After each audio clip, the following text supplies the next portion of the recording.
여러분 부천 아시나요? 경기도 부천 아세요? 부천에 가면 부천 기둥교회 고신일 목사님이 계십니다. 중부연의 감독을 역임하셨는데 그분이 젊은 시절 미국에 유학을 가셨습니다. 근데 생각보다 나이보다 동안이셨나 봐요. 그래서 공부하는 시간에는 초청을 해도 갈 수가 없었고 공부를 마치고 방학 기간마다 이렇게 한두 개에서 초청하면 가서 말씀을 증거하시기도 했습니다. 어느 날 캐나다에 있는 교회를 갔는데 중간쯤에 나이가 지긋하게 되신 분 한 분이 눈을 뚜렷하게 쳐다보는 거예요. 긴장을 하는데 그 표정이 은혜 받는 표정이에요. 그래서 목사님이 말씀을 증거할 때마다 아멘 하면서 기쁨으로 받아주는 거예요. 목사가 힘이 났을까요? 안 났을까요? 그럼 여러분들도 그렇게 해주세요. 힘이 났어요. 목사라는 게 그래요. 누가 은혜 받으면 더 신이 나서 엄청나게 그냥 하나님 말씀을 증거하게 되는데 전화 먼저 받을수록 이렇게 얘기하는 거예요. 그래서 목사가 너무너무 기쁨으로 설교를 다 마치고 이제 예배를 마치고 저 뒤에 가서 성도들과 인사를 나누는데 한 분씩 인사를 나누고 하는데 드디어 그 권사님 그분이 이제 차례가 되었던 거예요. 목사님 속으로 생각하기를 목사님 은혜 많이 받았습니다 라고 말할 거라고 생각했어요. 그래서 이렇게 두근거린 마음으로 기다리고 있는데 뜻밖의 질문을 하는 거예요. 목사님 결혼은 하셨습니까? 너무너무 충격인 거예요. 네? 아니 결혼 안 하셨으면 우리 손녀딸이 있는데 중매 좀 하려고요 그랬던 거예요. 목사님의 생각이 한순간에 무너졌어요. 그래서 목사님이 그 다음부터는 어느 집회를 가든지 자기를 소개합니다. 저는 기혼이고요. 나이는 몇 살이고요. 이렇게 표현을 한다는 겁니다. 여러분 우리가 목사님을 소개하셨지만 목사님 소개보다 훨씬 더 DC해버리면 돼요. 제가 부족한 사람인데 목사님이 동기고요. 저는 참고로 기혼자입니다. 그러니까 그런 염려 안 해도 돼요. 그러니까 오늘은 마음을 콱 열고 말씀에만 집중할 때에 하나님의 놀라운 은혜를 경험하게 될 줄 믿습니다. 어떤 젊은이가 길을 가다가 우연히 이상향의 여자를 만났어요. 키가 크고 늘씬하고 얼굴은 이지적으로 생겼고 꼭 자기가 그렸던 그 여인이에요. 그래서 몰래 그 여인을 뒤를 따라갑니다. 얼마나 그 길이 가슴이 조마조마하는지 몰라요. 그 여인 집에 가서 주소를 받았고 그 다음부터 3년 동안 편지를 쓰기 시작하는 거예요. 내가 우연히 길을 가다가 당신을 만났습니다. 내가 꿈에 그리던 여인입니다. 저랑 한 번 좀 만나주셨으면 좋겠습니다. 답장이 오질 않는 거예요. 한 달이 지나고 6개월이 지나고 1년이 지나고 2년이 지나고 3년이 지났는데 그 여인으로부터 답장이 왔어요. 어떤 마음이었을까요? 너무너무 심장이 터질 것 같은 거예요. 그래서 도대체 뭐라고 됐는지 너무너무 궁금해서 그 편지를 조용히 열어봤더니 그동안 저를 아껴주고 사랑해 주셔서 감사합니다. 제가 결혼을 하게 됐으니 오셔서 축하해 주시기 바랍니다. 뚜껑이 열린 거예요. 너무 화가 나고 속상하는데 또 한 가지 궁금함이 들었을까 안 들었을까요? 어떤 궁금함일까요? 도대체 이 여인과 결혼한 행운의 남자가 누굴까? 생각해서 너무 궁금했는데 나중에 알고 봤더니 자기의 편지를 날마다 매일같이 전달해줬던 우체부였다는 겁니다. 무슨 말이냐면 사람은 만남은 사랑이 싹트고 계속 반복되면 마음이 열려지고 놀라운 열매를 맺게 되는 줄 믿습니다. 여러분 오늘도 여러분 마음을 활짝 열고 저 사람이 어떤 사람인가 그건 나중에 우리 교회 와서 물어보세요. 오늘은 말씀에 집중하고 여러분 할 때 이 늦은 시간에 귀한 은혜를 받고 돌아갈 줄 믿습니다. 사람들이 오랜 시간 동안 대화를 했는데도 상대방이 못 알아들어.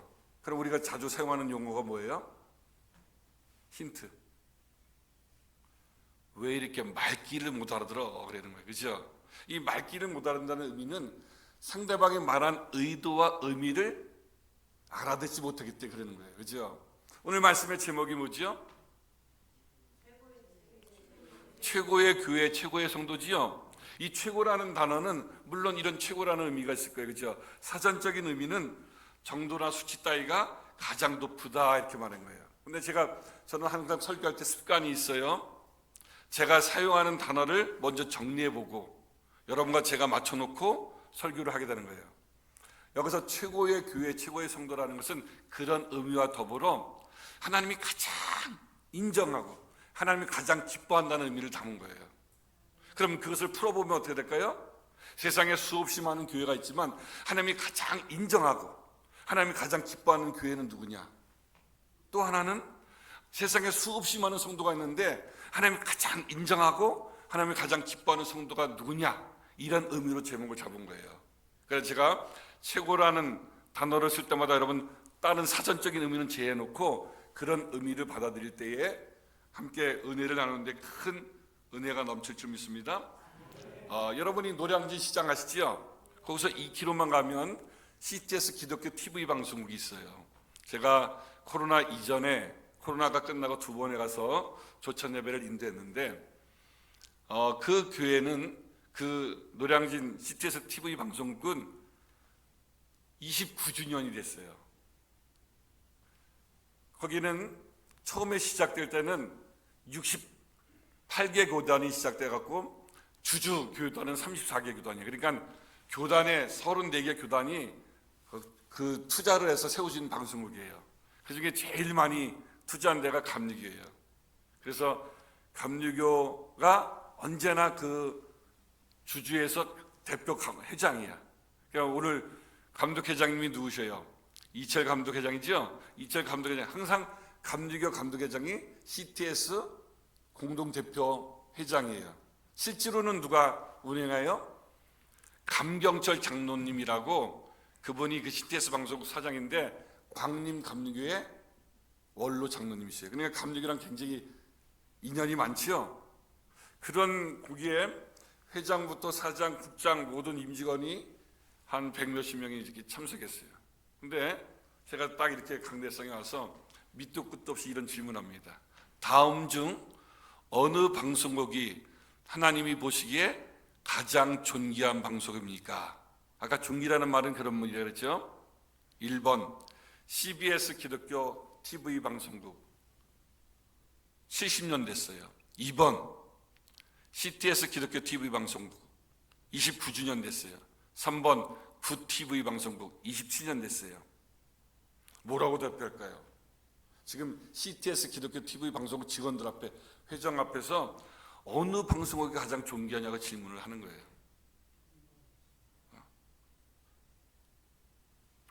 도대체 전 목사가 무슨 얘기하려고 잘하는가? 남이 방송국 말하기도 곤란하고 그렇다고 자기 방송국 말하기도 곤란하고 이렇게 멀쭉감이 있어서 제가 이렇게 설명을 했어요. 제가 어떤 설명을 드릴 텐데 그 설명을 듣고 나서 똑같은 질문을 다시 한번 할 겁니다. 그러니 여러분이 그때 대답해 주시기 바랍니다. 그러면서 이런 설명을 드렸어요. 2019년 7월 25일 여러분 기억나지 않을 텐데 북한 김정은 국방위원장이 북한에서 단거리 탄도미사일을 발사했어요. 그때 북한 조선중앙TV에서 김정은을 방영하는 모습을 TV에다 내다보냈어요. 김정은이 망원경을 들고 이렇게 단거리 탄도미사일을 잘 가나 쳐다봤는데 그 왼쪽 손목에 금태줄의 시계가 보이게 됐어요. 네티즌들이 그거 놓칠 리가 없죠. 찾기 시작한 거예요. 도대체 김정은이 차고 있는 손목 시계는 어느 나라 어느 제사 제품인가 막 찾은 거예요. 난 누구도 알지 못하는데 딱 보름이 지나서 와치 칼럼니스트 김창규라는 분이 있어요. 시계 전문가라는 얘기예요. 그분이 보름 뒤에 조선일보랑 인터뷰하면서 이렇게 말합니다. 제가 김정은 국방위원장이 차고 있는 시계에 이런 테두리, 디자인, 로고 이런 것을 다 관찰해 봤더니 그것은 프로노매틱 오토그래픽 제품이라는 거예요. 들어보셨죠, 여러분들도? 못 들어보셨나요? 저도 발음이 어려워요. 근데 인터넷에 치면은 유명한 제품이에요. 그는 스위스 유명 시계 IWC사에서 만드는 제품이야. 어쨌든 그냥 들어가면 돼요. 근데 그것은 원래는 남성용 시계만 만드는 전문 업체인데 그때 남녀 공동으로 제작을 하는 거예요. 그래서 김정은이 그걸 사다가 선물을 나눠줬던 것 같아요. 근데 가격이 얼마냐면 1,450만 원이에요. 여러분, 제가 이렇게 질문해 볼게요. 시계의 가치는 가격에 있어요? 디자인에 있어요? 시간에 있어요? 잘 맞히시네요. 아무리 비싸도 시간이 틀리면 가치가 있는 거예요, 없는 거예요? 없지요. 아무리 싸도 시간만 잘 맞으면 가치가 있는 거예요? 맞습니다. 시계의 존재의 가치는 시간에 있었던 것을 우리가 기억합니다. 제가 몇 번 이 단어를 쓸 텐데 한번 따라해 보십시오. 존재의 가치는 존재 목적에 있습니다. 시계의 존재 목적이 뭐예요? 시간이야. 이 종의 존재 목적은 뭐예요? 소리를 울려 퍼지는 거예요. 아무리 이게 비싸고 디자인이 좋고 훌륭한 사람이 만들었어도 신인의 소리가 나면 아무것도 아니라는 거죠. 오늘 이 단어는 하나는 꼭 기억하고 돌아가셔야 돼요. 존재 가치는 존재 목적에 있다는 거예요. 제가 이 설명을 마치고 다시 한번 똑같은 질문을 던지는 겁니다. CTS 기독교 TV 방송국 직원들 앞에서 다음 중 어느 방송국이 하나님 보시기에 가장 존귀한 방송국일까요? 1번 CBS 기독교 TV 방송국, 2번 CTS 기독교 TV 방송국, 3번 구TV 방송국. 여러분, 이 질문에 제가 질문을 던졌는데 또 역시 무초회적이에요. 그래서 제가 또 이렇게 말했어요. 여러분, 대답은 자유입니다. 그런데 그렇게 대답한 분명한 이유가 있어야 됩니다. 맞겠죠? 예? 여러분들도 준비하고 있어야 돼요. 여러분에게 이제 질문할 거니까 대답은 뭐라고 말해도 괜찮아. 그런데 내가 왜 그렇게 생각하는지를 분명한 이유를 가져야 된다는 거예요. 그럼 여러분 생각해 보세요. 이 질문에 대답을 하려면 뭐를 알아야 될까? 기독교 방송국이 존재하는 이유가 알아야 되겠죠? 여러분, 보통 일반 방송국, TV, 모든 언론 매체는 제일 중요한 게 광고 수익이야. 다 광고를 받아서 다 먹여 살리는 거 운영하는 거예요. 그렇죠? 광고가 제일 중요해. 광고가 중요하려면 뭐가 높아야 돼요? 시청률이 높아야 돼. 시청률이 높으려면 어떻게 해야 돼요? 프로그램이 재미있거나 의미가 있어야 돼. 그래서 언제나 시청률이 떨어지면 방송국 그 진행자를 바꾸거나 아니면 프로그램을 폐지하거나 이렇게 되는 거예요. 이해가 됐죠? 이거는 세상 방송국의 기본 원칙이야. 그러면 기독교 TV 방송국의 존재 목적이 시청률일까요? 광고 수익일까요? 아니지요.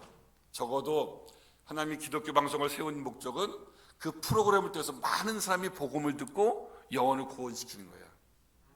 할렐루야.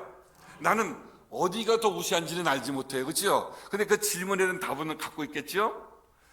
CBS 기독교 TV 방송국 아니면 CTS 기독교 어느 방송국인지 모르지만 그 프로그램을 통해서 많은 사람에게 복음을 전파해서 사람들이 예수 믿고 구원받게 하는 방송국이 하나님 보시기에 가장 존귀한 방송국을 우리가 분명히 있습니다. 자, 그래서 오늘 제목은 뭐예요? 하나님 보시기에 최고의 교회라는 거예요. 여러분, 저는 설교를 시작하면서 똑같은 질문을 여러분에게 한번 질문해 볼게요. 다음 중 어느 교회가 하나님이 보시기에 최고의 교회입니까? 우리 저 뒤에 사돈 권사님 계셨는데 1번 동광교회, 2번 의정부 중앙교회, 3번 광명장로교회, 4번 민락성결교회. 근데 이유, 대답은 자유인데 이유는 분명해야 돼요. 예? 이유는 나중에 듣게 시간이 없어서 지금 제가 촉박해. 여러분, 참 중요한 질문이죠. 그죠? 세상에 교회는 많은데 하나님 보시기에 다 존귀할까요? 어떤 교회는 골칫덩어리 교회도 많어. 예? 무슨 말인지 이해가 되세요? 그래서 여러분, 이 질문에 대답하려면 뭐를 알아야 돼요? 그렇죠. 교회가 존재하는 이유를 알아야 된단 말이야. 예? 교회가 존재하는 이유가 뭐예요? 할렐루야. 너무 감사합니다. 그죠? 다른 건 다 부수적인 거야. 가장 근원적인 목적은 뭐야? 복음을 전해서 영혼을 구원하는 게 존재가 이 땅에 존재하는 목적이라는 거예요. 네? 여러분, 저는 성경에 예수님이 이래요. 예수님이 가이사라 빌립보 지방에 가서 너무너무 궁금한 게 하나 있어요. 야, 도대체 사람들이 나를 누구라 하느냐는 거예요. 그러니까 어떤 사람은 세례 요한, 어떤 사람은 엘리야, 어떤 사람은 에레미야, 어떤 사람은 그 선지자 가운데 한 사람이래요. 예수님 마음에 흡족하지 못했어요. 너희는 나를 누구라 하느냐 그랬더니 베드로가 뭐라 그래요? 주는 그리스도시여 살아계신 하나님의 아들이시다 그랬어요. 성령께서 그렇게 고백하도록 만드셨다 그랬죠. 바유라시면 내가 복이 있다 그랬죠. 천국 역사를 주셨죠. 그리고 이렇게 말씀하셔요. 내가 이 반석 위에 교회를 세우리라. 음부의 권세가 이기지 못하리라 그랬습니다. 그래서 천주교는 해석을 잘못했어. 그 고백을 가지고 베드로가 일대 교황이라는 거야. 이게 그런 말이에요? 아니야. 교회라는 것은 주는 그리스도시여 살아계신 하나님이라는 하나님의 아들이라는 고백 위에 세워진다는 거예요. 그것을 다른 말로 말하면 교회가 존재하는 이유는 예수복음 전해서 영혼을 구원하는 데 있다는 사실을 놓치지 말기를 축원합니다.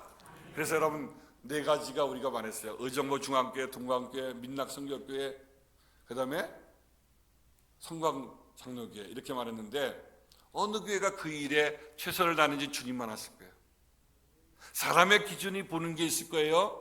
근데 그 기준은 아무런 의미가 없어요. 하나님의 기준에는 어느 교회가 최선을 다해서 복음을 전하고 영혼을 구원하는가, 그거에 따라 하나님 보시기에 가장 존귀한 교회라 믿습니다. 같은 의미에서 질문을 하나 더 넣으면 어느 선교회가, 어느 남성교회, 어느 여성교회, 어느 청장년회, 어느 청년회가 하나님 보시기에 가장 존귀할까요? 똑같은 맥락이에요. 우리가 남성교회 분들 나오셔서 찬양이 참 우렁차요. 참 찬양의 은혜를 받았는데요. 여러분 어느 남성교회, 어느 여성교회가 하나님 보시기에 가장 존귀하냐는 거예요. 그럼 남성교회가 존재하는 이유가 뭘까요? 여성교회가 존재하는 이유가 뭐예요? 청년회, 청장년회가 나머지는 다 부수적인데 주님의 몸된 지체로서 연합해서 하나님의 영혼을 구원하는데 합력할 선을 이루어가는 거예요. 그 일에 충성한다면 하나님 보시기에 가장 존귀한 교회인 줄 믿습니다. 제가 왜 자꾸 이런 말을 할까요? 지금 몇 번씩이나 반복할까요? 존재의 가치는 존재의 목적에 있다. 제가 성경을 보면요, 제일 두렵고 떨리는 말씀이 있고 제일 좋아하는 구절이 있어요. 저에게 있어서 적어도 제일 두려운 말씀이 이제 조금 뒤에 이제 설명하게 될 거예요. 왜 우리는 존재 가치는 존재 목적이 있느냐 자꾸 반복하는 것은 한 번 죽는 것을 사람에게 정하는 것이고 그 뒤에 심판이 있다. 예외가 없지요. 여러분과 저가 하나님 부르시면 가야 돼요. 그렇죠? 그런데 가는 것으로 끝난 게 아니라 뭐가 있다고요? 심판이 있다는 겁니다. 누구나 죽지요. 심판이 있죠. 근데 심판은 누가 하세요? 하나님이 예수님께 맡기셨어요. 여러분 주변 사람이 이 교회 참 훌륭하다 말하면 기분이 좋아요, 안 좋아요? 여러분 지금 목사님이 저를 과찬을 해주셨는데 제가 기분이 좋았을까요, 나빴을까요? 그런데 한편으로는 거짓말 1% 없이 제가 그래요. 하나님도 그렇게 생각하실까? 저에겐 늘 던져지는 질문인 거예요. 아까 답을 달라고 하셨는데 저희가 교회를 건축하고 빚이 많이 있었는데 어쩌면 10수년 동안 다 갚았어요. 그리고 어느 날 빚이 없다고 선포를 했어요. 우리 교회 빚을 다 청산했습니다. 그리고 이후에는 모든 추수감사원금은 전액 선교원금으로 나갑니다. 이제 그래서 그렇게 오게 된 거예요. 그래서 지금까지 계속 추수감사 생각하면 장지교회 이렇게 교회도 가고 이렇게 선교지를 가는 거예요. 그러니까 일어난 분도 남김없이 전액 전체를 다 수수감사 헌금을 필요한 교회로 전달하는 거예요. 그렇죠? 그런데 더 중요한 건 뭐냐면 언제나 제 마음이 그런 거예요. 사람이 한 번 죽는 것은 사람에게 정하는 것이요 그 뒤에 심판이 있대. 여러분이 아무리 저의 동기가 제일 많거든요. 310명이 민중이 목사 엄청나게 훌륭합니다. 그것이 정상 참조가 될까요? 안 될까요? 안 됩니다. 절대로 안 됩니다. 예? 여러분이 아무리 나를 칭찬하고 높여줘도 그건 하나님이 판단하는데 요만큼도 기준이 안 돼. 예? 문제는 그분이 어떻게 판단하시냐, 이게 제일 두렵고 떨리는 거예요. 그렇다면 여러분 보세요. 우리가 한 번 뒤에 하나님 앞에 다 설 거예요. 그죠? 내가 여기서 칭찬을 받았든 못 받았든 그거는 하나 중요하지 않아요. 하나님 앞에 서게 되는데 하나님이 어떻게 평가하냐는 거야. 그래서 우리가 하나님 앞에 인정받기 위해서 뭐예요? 존재의 가치는 존재 목적에 있다는 것을 우리가 끄집어온 거예요. 그러니까 제일로 훌륭한 교회, 하나님이 가장 인정하고 기뻐하는 교회는 바로 그런 교회죠. 그러니까 스포츠 경기하면 제가 늘 그래요. 심판의 권한이 아주 막강한 데가 있어요. 권투, 뭐 태권도 이런 게 심판이 채점을 하는 거야. 그죠? 그래서 우리 생각에는 막 발차기도 하고 막 주먹으로 막 치는데 이 선수가, A라는 선수가 이긴 것 같아. 근데 심판은 B 선수가 이겼다 그래요. 왜 그랬을까요? 시청자의 기준과 심판의 기준이 달랐어. 왜 다를까요? 우리는 많이 때리고 막 이러면 점수가 될 것 같은데 그거보다 더 중요한 게 뭐예요? 포인트. 점수가 나는 포인트를 때려야 돼. 맞지요? 그래 우리가 무턱대고 열심히 충성하는 것도 물론 중요하지만 더 중요한 게 뭐예요? 하나님이 인정할 만한 그런 사역을 감당해야 된다는 거예요. 그래서 우리가 계속 그 말하는 거예요.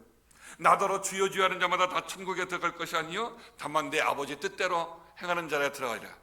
그때 많은 사람이 나더러 주여 주여 우리가 주의 이름으로 선지자 노릇하며 주의 이름으로 귀신을 쫓아내며 주의 이름으로 많은 권능을 행하지 않아야겠나이까. 목사님도 하시고 우리 성도들도 알아. 내가 얼마나 주 앞에 충성되게 일했는지. 근데 예수님은 왜요? 이 불법을 행하는 자 내가 너희를 동무지하지 못한다는 거예요. 저는요 목사지만 이게 너무너무 두려워요. 제가 자랑할 거리 많이 있어요. 제가 20년 동안 새벽 예배 마치고요, 화요일 날이면 성도들 모시고 강화에 있는 독거노인들을 밥을 짓는 걸 제가 직접 밥을 해요. 우리 성도는 반찬을 하고요, 그 다음에 도시락 배달도 하고요. 코로나 이전에는 목욕행사도 목욕을 모셔다 드리고, 그걸 20년째를 해요. 칭찬받을만 하죠. 예? CTS 방송에서 계속 또 취재 나온다고 또 그래요. 거절거절하다가 왔어요. 근데 사실은 인간적으로는 참 좋은데 저는 정말로 두려운 거예요. 내가 나의 영광을 위해서 했는가? 하나님도 정말로 그렇게 기뻐하실까? 이게 늘 저의 고민과 숙제인 거예요. 예? 여러분 이 사람은 누가 봐도 인정해 줄 만한 사람이야. 주님, 내가 어떤 사람인지 우리 교인들은 다 압니다. 내가 주의 이름으로 신방했고 주의 이름으로 봉사했고 주의 이름으로 식당에서 일했고 내가 얼마나 열심히 주의 이름으로 했는지 알지 못합니다. 그래? 이 불법을 행하는 자야, 내가 너를 도무지 알지 못한다. 불법이라는 말은 뭐예요? 나의 말씀과 뜻과 위배된 삶을 살았다는 거예요.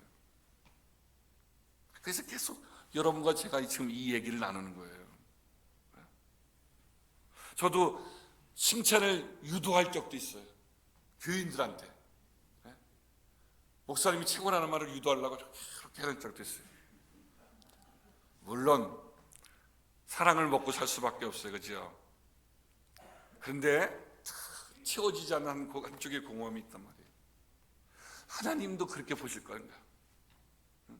하나님도 나를 그렇게 인정하실까? 난 이게 너무너무 궁금한 거예요.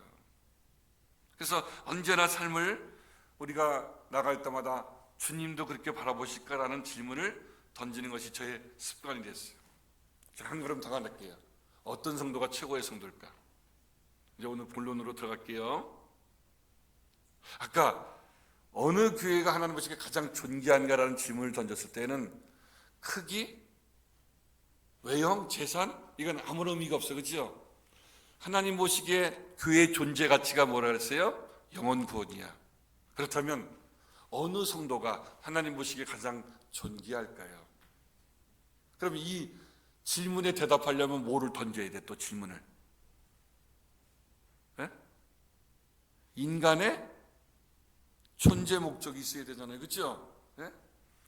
여러분, 인간의 존재 목적 한번 보겠습니다. 요즘 젊은이들의 가장 로망이 뭘까요? 20대, 30대들이 가장 바라보는 게 뭘까요? 건물주야. 젊은이들이 벌써부터 건물주 된다는 거야. 그래서 저는 선언했어요. 우리 교회 교인들 앞에서 선언했어요. 저는 절대로 자녀들에게 재산을 상속하지 않겠습니다. 단 아들한테는 강남에 있는 빌딩 한 채와 딸한테는 서초동에 있는 빌딩 한 채만 물려주기라는 거예요. 그러면 절대로 안 한다 그랬어요. 웃어주세요. 제가 그 재산이 어디 있어요. 근데 우리 딸은 지금도 끊임없이 아빠 그거 어딨냐고, 제가 안 가질 테니까 보여만 달라고 맨날 그래. 끊임없이 그래. 제가 스트레스를 받아요.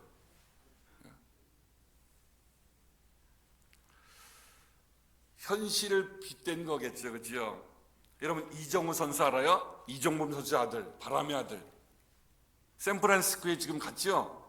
여러분, 6년 동안 1억 1,300만 달러, 하나로 1,484억, 연봉 248억, 하루에 6,800만 원씩 벌어. 오늘 지나면 6,800만 원, 내일은 6,800만 원. 이정우라는 선수는 그렇게 벌어요. 6년 동안. 김민재 알죠? 바이에른 미헨의 축구 선수. 연봉 171억. 손흥민은 너무 유명한 거예요. 연봉 155억. 연봉으로 말하면 참 이 사람들이 좀 존귀하겠죠. 또 명예로 보면 임영웅이라는 가수 합니까? 유튜브 조회수가 16억 뷰가 넘어요. 이거를 우리나라 인구, 2023년 우리나라 인구를 나눠보면 5,137만 7,213명인데 전 국민, 깐난애기부터 노인까지 31번씩 그 임영웅의 유튜브를 봤다는 거예요. 이건 그냥 제가 말하면 놀래주면 좋겠어요. 무슨 말인지 모르면 그냥 이렇게만 해주면 제가 신나서 설교하는 거야. 다시 한번 하겠습니다. 이 연습을.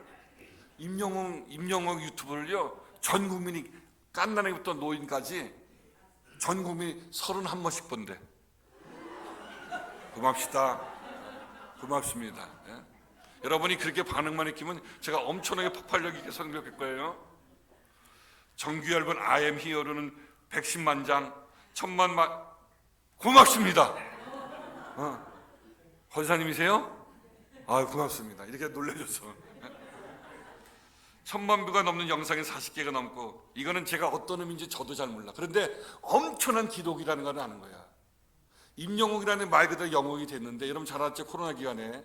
이거는 제 생각에는 이전에도 이후에도 이런 사람 못 만나. 왜? 코로나가 만들어준 거야. 사람들이 아무 데도 못 나갈 때 TV에서 TV만 봐야 돼. 거기는 어린아이부터 노년까지 그것만 봐야 돼. 그죠? 그래서 이 임영웅은 어린아이부터 노인까지 다 좋아하는 사람이에요. 이런 가수는 없어. 부모들의 평생 소원이 문제, 야, 나 7순 난지 8순 필요 없다. 임영웅 티켓팅, 그거 공연 티켓을 버려둔다.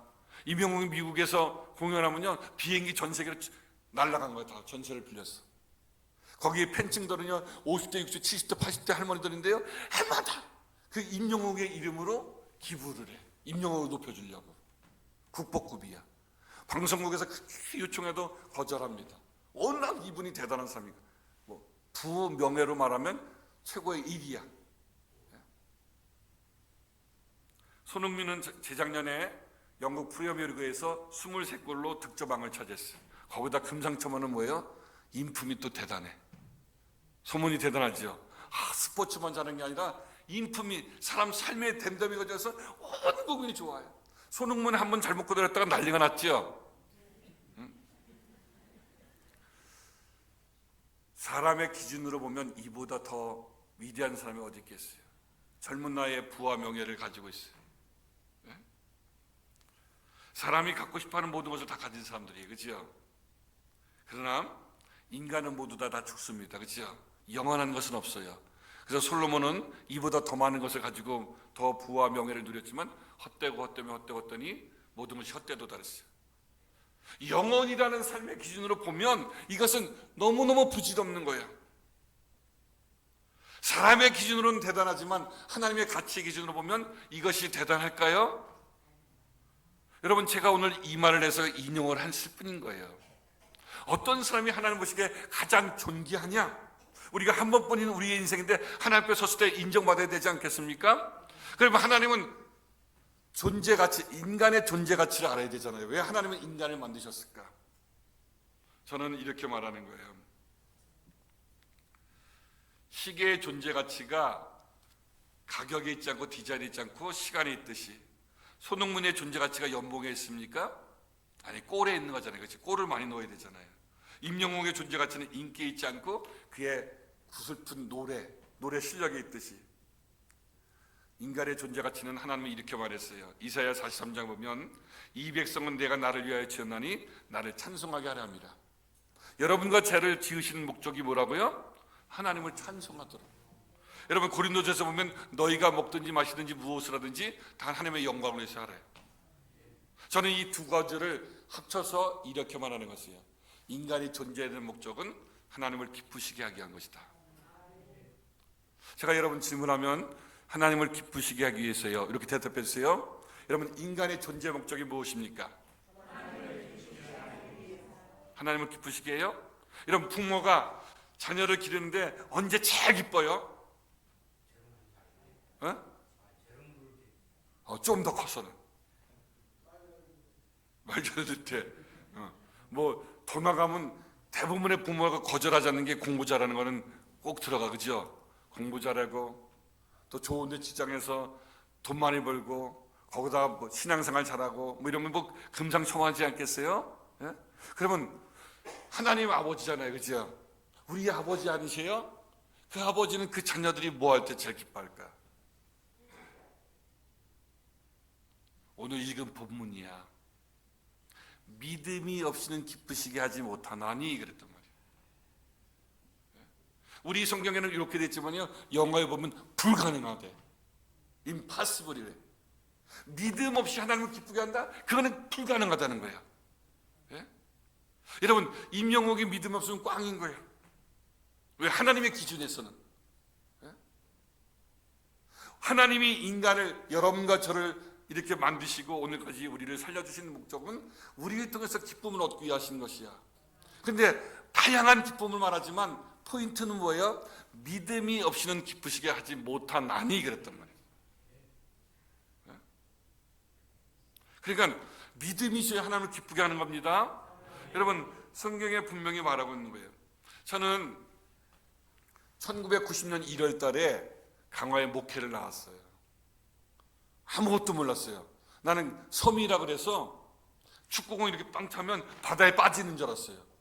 근데 강화 섬이요, 인천광역시보다 더 커. 엄청 커요. 고맙시다. 아주 수시로 갖고 그렇게 놀래주셔요. 응? 고맙시다. 이거 강화 사투리예요. 고맙습니다라는 말이에요. 그래서 원종이온 그러면 다 아는 줄 알았어.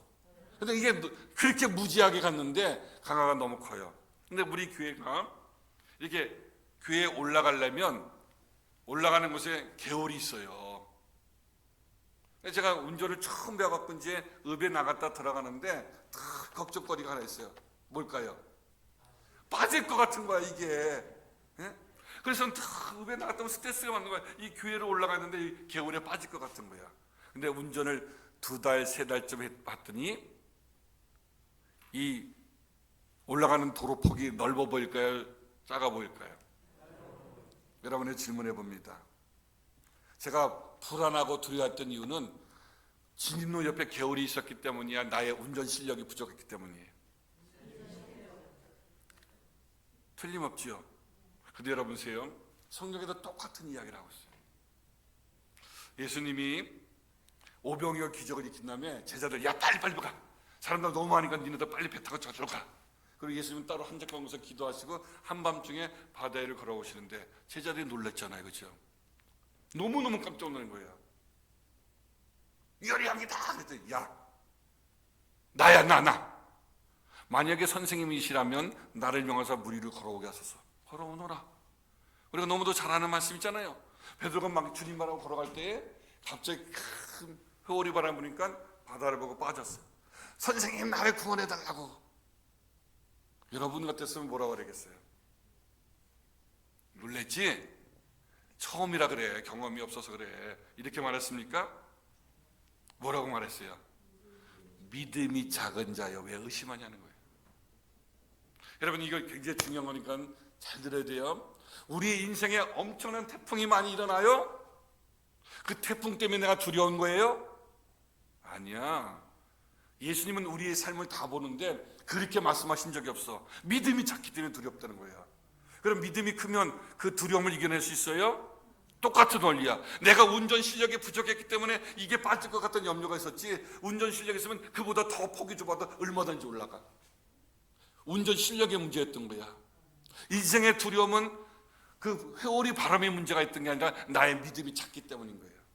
예수님은 똑같은 말씀을 딴 데 있어요. 배에 들어가시는데 너무 피곤해서 주무셔요. 근데 큰 파도가 일어났어요. 제자들은 난리 나서 죽겠다고 아우성칩니다. 선생님, 제발 좀 일어나셔요. 우리가 죽겠습니다. 선생님이 일어나서 바람과 바다를 잔잔케 하시면서 뭐라고 또 말씀하셔요? 믿음이 작은 자들아. 할렐루야. 우리 생각에는 주님이 사랑이 많으시잖아요. 야, 놀랬지? 내가 너무 피곤해서 잠잤는데 미안하다, 이렇게 말씀해 줘야 되지 않겠습니까? 근데 그분은 얼마나 냉정한지 몰랐어요. 믿음이 작기 때문에 두렵다는 거예요. 여러분, 성경에 비슷한 맥락이 있어요. 여리고성 40일 동안, 여리고성이 아니라 가나안 땅을 40일 정탐했지요. 몇 대 몇으로 나눠져요? 10대 2로 나눠지죠. 10명은 기가 막혀. 이런 이유 때문에, 이런 조건 때문에 우리는 저들의 복에 메뚜기만도 못한다는 거야. 도대체 그 성은 초롱성이라는 거야. 이 사람들의 보고가 맞아요, 틀려요? 맞아요. 논리적으로는 팩트가 정확해. 이분들의 팩트가 맞는 거야. 그런데 여호수아 갈렙 두 명은 뭐라고 그러냐면, 하나님이 지금까지 우리와 함께 하셨는데 앞으로도 우리와 함께 하시면 그들은 우리의 밥이 된다는 거예요. 그래서 저는 항상 제가 성경을 읽으면서 공식을 만들어 놓은 게 꽤 많거든요. 우리 성도들은 웬만큼 아는데 우리 한번 따라해 볼까요? 믿음이 없는 사람은 부정을 광장하고 부정을 과장하고, 아무리 그들이 봐야 우리가 메뚜기만도 할까요? 그 과장법이지요. 예? 언제나 믿음이 없는 사람은 요만큼 문제를 가지고 이따만하게 문제를 해요. 옆 사람 한번 쳐다보세요. 그러나 안 그러나 언제나 그렇단 말이야. 믿음이 없는 사람은 부정적인 것을 과장해. 그래서 요만큼 같아갖고도 죽을 것 같다는 거야. 죽을 것 같아서 죽어요. 근데 여러분 보세요. 또 한번 따라했으면, 믿음이 있는 사람은 긍정을 과장한다. 언제나 그래요. 요만큼은, 여러분 엘리야는 요만한 문개구를 요만큼 쭉 뽑고요, 뭐라 그래요? 장대비 걸 거라는 거, 빨리 아비어 내려가라는 거야. 신앙의 세계가 그렇게 나눠지는 거예요. 그래서 여러분, 믿음은 현실을 묵상하는 게 아니야. 믿음은 뭐를 보면 하나님의 능력을 묵상하는 거야. 굉장히 중요한 공식이거든요. 여러분 따라해 볼까요? 믿음은 현실을 묵상하는 것이 아니라 믿음은 하나님의 능력을 묵상하는 거다. 여러분, 다윗과 골리앗 싸움은 우리 인생에 도대체 싸울 수 없는 대상을 말할 때 다윗과 골리앗이라고 그러겠지요. 그 수많은 군사들은 뭘 묵상하는 거야? 골리앗의 능력을 묵상하는 거야. 그래, 얼마나 우리가 초라한지 몰라. 근데 다윗만은 뭐를 묵상해? 네가 아무리 2m 80이 돼봐야 하나님의 능력과는 비교가 안 돼. 하나님의 능력을 묵상하는 거야. 할렐루야. 여러분, 그래서 믿음이라는 것은 굉장히 중요한 거예요. 왜 제가 이런 이야기를 끌고 왔을까요? 인간의 존재의 목적이 뭐라고요? 하나님을 기쁘게 하는 거야. 그래, 하나님을 기쁘게 하려면 뭐가 있어야 된다고요? 그렇지요. 그 믿음 얘기하는 거야. 여러분이 바람과 환경을 바라볼 때도 하나님이 능히 이기실 줄 믿습니다. 여러분이 믿음으로 고백하고 선포할 때 하나님이 오메 좋아. 난 너 말만 들으면 내가 속이 후련해. 난 너무 기뻐. 자녀가 재롱필 때 좋아하지만 하나님 뭐예요? 절망적인 상황 속에 믿음을 말할 때 하나님이 너무너무 기뻐하시는 거예요. 여러분도 그렇게 되기를 간절히 축원합니다. 그래서 광야 백성들이 죽겠다는 소리치는 이유는 여리고성이 초롱성이 때문에 아닌 거예요. 하나님의 능력을 모르기 때문에 그런 겁니다. 여러분이 살아가면서 현재 닥치고 있는 입맛 떨어지고 잠이 안 오는 걱정거리가 뭡니까? 그게 문제예요? 네? 지금 여러분이 걱정거리라고 한숨 짓고 잠이 안 오고 불면을 이루는 그 일이 있다면 지금 그 일의 문제가 문제인 거예요? 아니에요. 내 믿음이 없기 때문인 거예요. 예수님 언제나 믿음 있는 사람을 귀하게 여기고 존귀하게 여기시는 줄 믿습니다. 그래서 로마서에 보면 믿음 따라 행하지 않는 것은 다 죄다 그랬어요. 그런데 더 중요한 얘기를 하고 싶은 거야. 하나님을 기쁘시게 하는 게 뭐라고요? 믿음이야. 그럼 여기서 말하는 믿음은 뭘까? 1번, 저는 항상 설교를 객관식으로 해요. 예? 항상 우리 교회는 맨날 다 객관식이야. 그 사지선다식 설교야 저는. 1번, 40일 철야 기도한다. 2번, 전도를 20명 한다. 3번, 하나님의 물질을 많이 드린다. 도대체 여기서 말하는 믿음이 뭐냐는 거예요. 4번, 하나님이 살아계심을 믿는다. 놀라운 얘기인 거야. 믿음이 없이는 기쁘시게 하지 못하나니 이는 그가 살아계신 것과, 영어 성경에 보면 실제로 하나님이 이렇게 존재하고 계심을 믿는 거야. 하나님이 이렇게 말씀하시고 하나님이 이렇게 우리와 동행하신 그 존재를 믿는 거야. 믿음이라는 게. 물론 구원을 얻는 믿음이 있고 병 고치는 믿음이 있어요. 그런데 여기서 하나님을 기쁘게 하는 믿음이라는 본질은 하나님이 살아계신 걸 믿는 거야. 여러분에게 질문합니다. 하나님이 살아계심을 믿습니까? 여러분 교회 열심히 나면 하나님 살아계심을 믿는 거예요? 저는 이 설교를 오늘 준비하면서도 또 두 사람이 떠올랐어요. 한 사람은 손재주가 만능이야. 그래서 동네마다 이사 왔는데 얼마 안 돼서 인기가 짱이야. 노인들만 있는 데서 이것도 고쳐주고 저것도 고쳐주고 다 해. 맥가이버야. 근데 이분이 젊었을 때는요, 부인이 여성교회 회장이건데 해외에 선교회 가면요 거기 따라가. 그래서 그 선교회를 다 해줘. 근데 하나님을 안 믿어. 지금까지도 부인은 여기서 숲회교회까지 나가. 서울 멀지요. 강화에서 버스로 몇 번 타야 돼요. 그 몸에도 거기를 가. 남편은 안 믿어.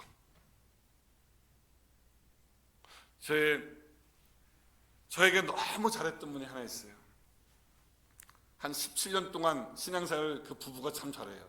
부인도 참 믿음이 좋고 뭐 그거는 여기서 말할 수는 없는 거고 굉장히 좋아요. 그래서 그분은 예배는 한 번도 안 빠져. 맨 앞자리에 있어. 목사님의 가방도 들어주고 참 잘해요. 교회 일이란 일은 다 해요. 제가 윤리적인 설교하잖아요. 여러분 부모를 공경해야 됩니다. 아멘! 꼭 이렇게 말해. 윤리적인 이야기를 할 때마다 아멘! 아멘! 목사님한테 얼마나 예의가 바르고 깍듯한지 몰라. 문제는 뒤에 가면 어떻게 처녀가 아이를 낳냐는 거야. 그리고 비판해. 그래 하나님이 믿어지지 않겠어 18년 만에 떠나가 버렸어. 여러분 우리가 교회에 나오는 것과 열심히 어떤 일을 하는 것과 하나님의 살아가심을 믿는 것은 동일한 게 아닌 거예요. 제가 왜 자꾸 이런 말을 해요? 여러분과 저는 한 번 죽는 것은 사람에게 정한 이치란 말이야. 네?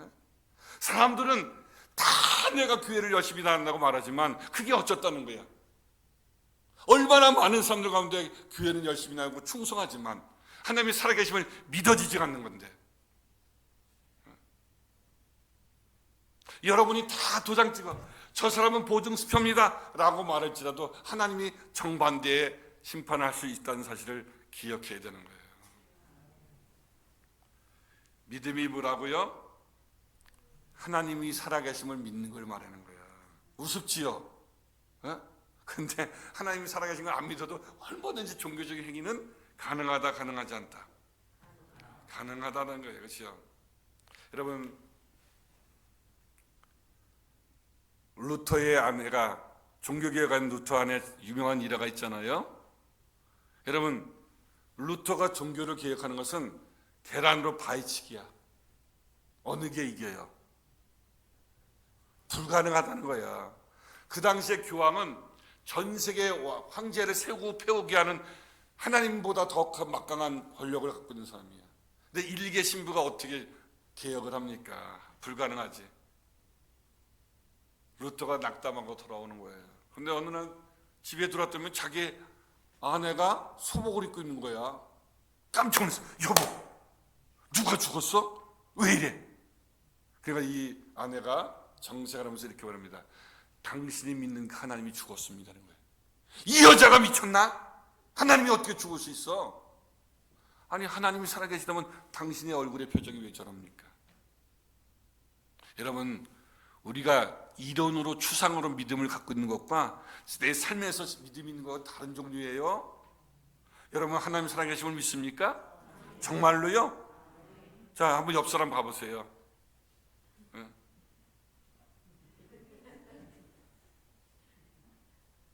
이거는 여러분에게 전하는 말씀이 아니라 나 자신에게도 던져지는 말씀입니다.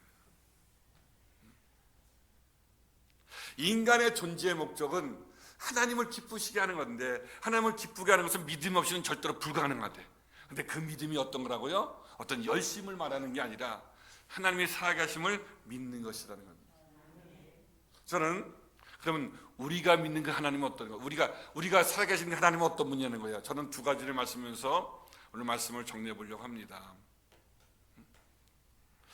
하나님 살아계심을 믿지요? 그 우리가 믿는 그 살아계신 하나님은 어떤 분이에요? 저는 여러 가지 말하겠지만 두 가지만 모르겠어요. 한번 따라하겠습니다. 구하기 전에 있어야 될 줄을 아시는 하나님. 여러분, 어린 자녀가 자기의 필요를 잘 알아요? 부모가 더 잘 알아요? 말할 것도 없어요? 자녀들이 엄마 이거 줘 이렇게 말하는 거는 사실 쓸데없는 것이 허다하게 많아. 맞아요?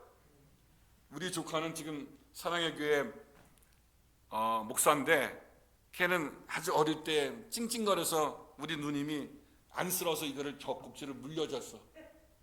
2살도 안 돼서 이빨 10명 이거를 다 갈았어. 여기 썩어서. 아이가 원하는 것은 사실은 그에게 도움이 안 되는 것이 허다하게 말해, 그렇죠? 근데 부모가 주는 것은 아이가 거절해도 그에게 살이 되고 피가 되고 유익한 거야. 맞습니까? 여러분, 어떤 부모가 엄마 아침 좀 주세요, 엄마 점심 좀 주세요, 엄마 저녁도 주세요, 이렇게 요청해서 차려준다면 그 부모는 진짜 부모가 아닌 것 같아. 나는 정신없이 딴짓하고 해도 야! 밥 먹어라. 왜? 아이의 필요를 그분이 더 잘 알아요. 맞아요? 여러분에게 한번 물어볼게요. 하나님 아버지, 그분이 여러분의 필요를 잘 알아요? 여러분이 여러분의 필요를 잘 알합니까? 말은 잘해. 참 사람들 말은 잘해. 또 이론의 박사들이에요.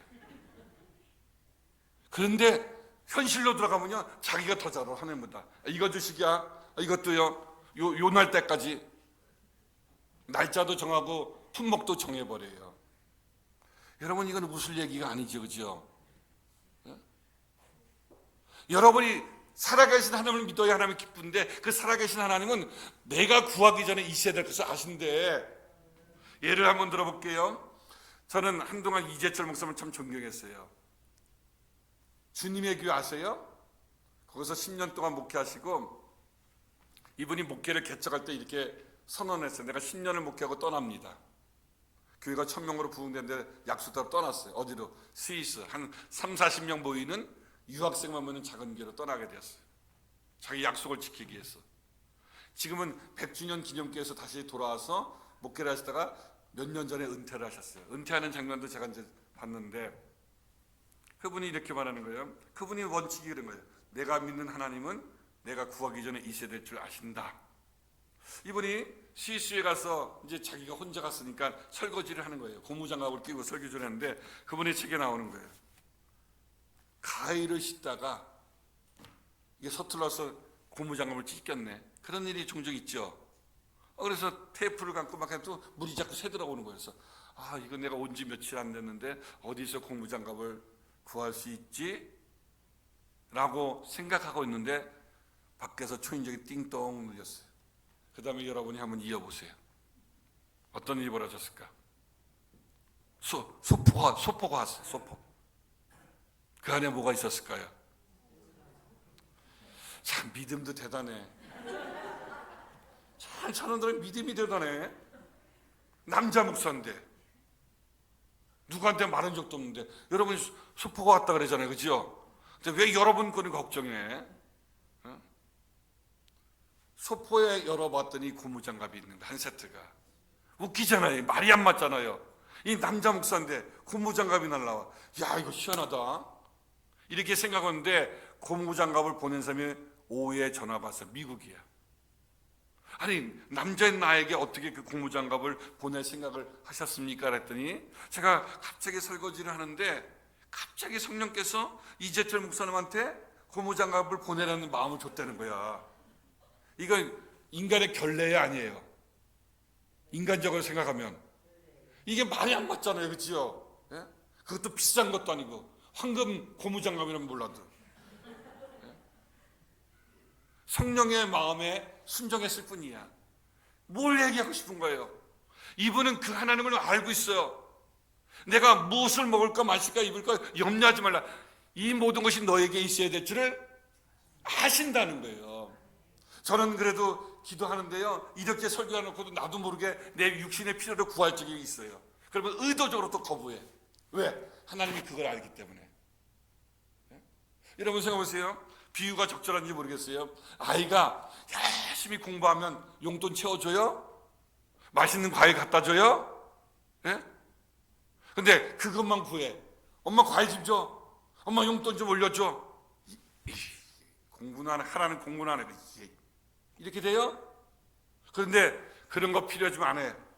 열심히 부모의 기쁨이 되는 공부하고 열심히 해. 그러면 야, 너 뭐 먹을 거 필요 없냐? 너 용돈 떠줘야지 같은데? 똑같은 영의 원리야. 무엇을 먹을까 마실까 입을까 염려하지 말라. 이 모든 것이 너에게 있어야 될 줄을 아신다 했어. 여러분 그 이재철 목사님이 이제 타자의 이 컴퓨터의 무지예요. 아니 맹문이야. 그러니까 제일 걱정된 게 뭐냐면 주보가 안 되는 거야. 아무것도 못해. 그래서 광고를 냈습니다. 여러분 제가 주보 이 컴퓨터는 맹문인데 한 3개월 정도만 나에게 시간 주시면 내가 배워서 그 다음부터 주보 편집하겠습니다. 그전에는 볼펜으로 하겠습니다. 그랬더니 거기 하나님께서 6개월 전에 정부에서 사람을 하나 파견했는데 그분의 별명이 주보 편집왕이야. 할렐루야. 은혜되지요. 그분은 의도적으로 자기가 믿는 하나님, 너희에게 있어야 될, 구하기 전에 있어야 될 것을 아신다는 것을 그분은 믿어요. 하나님 나 주보가 필요해 이렇게 안 해. 하나님 나 고무장갑이 필요해 이렇게 안 해. 그분은 오로지 하나님의 나라 어떻게 하면 이 영혼들을 더 구원하고 여기 있는 사람들 믿음으로 양육할까, 오로지 하나님이 기뻐하는 생각을 했더니 하나님이 그 필요를 더하신 줄 믿습니다. 거기에 보면 또 이런 이야기가 나와요. 이재철 목사님이 4명의 아들들이 있어요. 여러분 싱어게인 아세요? 3타는 홍기삭이 됐죠. 선교사님 자녀분이.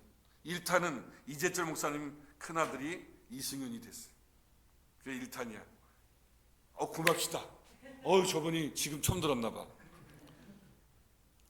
그 아이가 됐는데 유독히 이렇게 하다가 부모의 스케줄에서 둘째 아이가 부모 역할을 못한 거야. 걔가 필요할 때마다 아빠가 바빠서 아무것도 못했었어.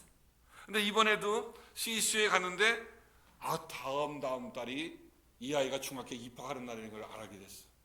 자기 인생이 가장 중요한데 이때만큼이라도 아이와 함께 해주기를 원했는데 자기가 형편이 안 되는 거야. 이 애한테는 내가 정말로 아버지 역할을 잘 못하구나 이렇게 생각했는데 남서울교회 이철 목사님이 전화가 온 거예요. 뭐라고 전화 왔을까요? 이제 여기서부터 여러분이 이제 믿음으로 발동해야지. 네? 목사님 혹시 다음 달에 우리 교회 오셔서 부흥해 줄 수 있습니까? 할렐루야. 그 부흥의 기간이 어떤 기간일까요? 내 자녀가 중학교에 입학하는 날이야. 그래서 목사님이 처음에는 기도해 보겠습니다. 근데 그 뒤에 이렇게 써 있어요. 기도해 보고 말고 어디 있어? 하나님의 응답인데. 그리고 그 다음에 간다고 그랬어요. 여러분 하나님은 우리의 필요와 구하는 것을 먼저 있어야 될 줄 아시는 줄 믿습니다. 그래서 여러분들 우리 신앙을 자꾸 하나님을 하나님 내 형편과 처지를 자꾸 그걸 말하는 것부터 시작하지 마세요. 하나님이 여러분의 형편과 처지를 더 잘 알아. 여러분 내가 나 자신을 잘 알까요? 하나님이 나를 더 잘 알까요? 말할 것도 없어. 우리는요 내일 일이 어떻게 될지 모르는데 하나님 저 의정부시에 있는 땅 3,000평 가격을 올라주게 해주십시오. 내일 자기 죽을지도 모르고. 그렇게 어리석은 인생들인 거야. 우리가 구하는 많은 것들은 하나님의 영원한 시각에 보서는 정말로 쓸데없는 것들이 많은 거야. 여러분이 그게 믿어지신다면 그 하나님께 이제 맡기는 거야. 육신의 문제는 처음부터는 안 되겠지요. 그래서 여러분이 오늘 근심의 보따리 다 여기다 내려놓고 가세요. 네? 그 하는 여러분 보세요. 강문호 목사님이 있는데 성막의 권위자셔요. 가락동 그 갈보리 선교교회 목회하시다가 은퇴하셨는데 그분의 간증 보면 이런 게 있어요. 그분의 표현을 그대로 옮기니까 죄송합니다. 어느 날 교회 짓는 문제 때문에 스트레스 받고 막 이렇게 집에 들어왔는데 새 여자들이 자빠져 자고 있다는 거야. 부인도 있다 많고 딸도 있다 많은데 승질이 나겠어요 안 나겠어요? 자기는 오만 가지 걱정을 하고 따오는데 그리고 자고 되는 거야. 순간에 너무도 화가 났는데 이분이 순간에 하나님의 깨달음을 주셨던 거야. 나는 이렇게 걱정이 많은데 지금 뭐 이렇게 편안한가. 그래 거기다 엎친 데 겹친으로 아들은 아빠 등록금 나왔어 이렇게 던져놓고 나가자는 거야. 열은 났지만 깨닫기 시작은 내가 어찌됐든 쟤는 아버지가 있다는 것이 저렇게 자부심이 있구나. 그래서 이 목사님이 깨닫고요. 하나님 전상서 하나님 내가 이런 문제 있는 거 아시죠? 나 모르겠다. 하나님께 맡겨놓고 가겠습니다. 딱 놓고 일주일 만에 돌아왔다는 거예요. 돌아오니까 현실이 닥쳐요 안 닥쳐요? 현실이 닥쳤지요. 그런데 여러분 현세요. 경찰서에서 전화가 왔어요. 민원이 들어왔는데 오시라고. 아유 또 올 게 왔구나. 딱 갔는데 어떤 일이 벌어졌냐면 담당 형사가 목사의 아들이야. 목사님 나도 어릴 때 시골에서 목회하면서 우리 아버님 목회하면서 이런저런 얘기를 늘 봤기 때문에 이런 거에 대해서 내가 너무 잘 알아요. 그래 목사님 하나도 걱정하지 말고 집에 가서 쉬어 계세요. 내가 알아서 처리할게요. 다른 기회로 이렇게 말하면 할렐루야 아멘 하거든요. 이분들 자꾸 까먹는 거야. 이렇게 하면 자꾸 늦어져요. 목사님 나도 목사의 아들로서 다 아버지 보고 배웠기 때문에요 이런 문제에 내가 다 너무너무 골치 아픈 거 알아요. 그러니까 걱정 하나도 하지 마시고 집에 가서 쉬세요. 내가 다 처리해 놓을게요. 아멘. 여러분 무슨 말씀이에요? 하나님이 살아계심을 믿는 것이 믿음의 본질인데 우리가 믿는 그 하나님은 어떤 분이라고요? 여러분이 있어야 될 것을 아신다 그랬어요. 여러분 그 하나님 믿고 싶지 않습니까? 여러분의 모든 인생의 짐을 내려놓으시고 그 하나님께 맡기고 여러분은 주의 일 하기를 간절히 축원합니다. 마지막으로 두 번째 우리가 믿는 그 하나님 한번 따라해주세요. 구하는 것보다 더 좋은 것으로 주시는 하나님이시다. 참 이게 희한해요. 제가 한번 맞춰보면 7장 볼게요. 너희 중에 자기 아들이 빵을 달라 하는데 돌을 주며 생선을 달라는데 뱀을 줄 사람이 있겠느냐? 악한 사람이라도 자기 자녀에게는 좋은 선물 줄 아는데 하물며 하늘에 계신 너희 아버지께서 구하는 사람에게 더 좋은 것을 주지 않겠느냐는 거예요. 참 하나님 멋져요.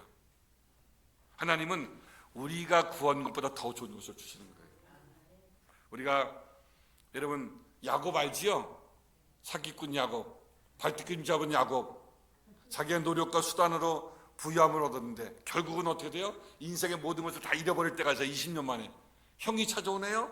400명의 군사를 가지고 끝장난 거야.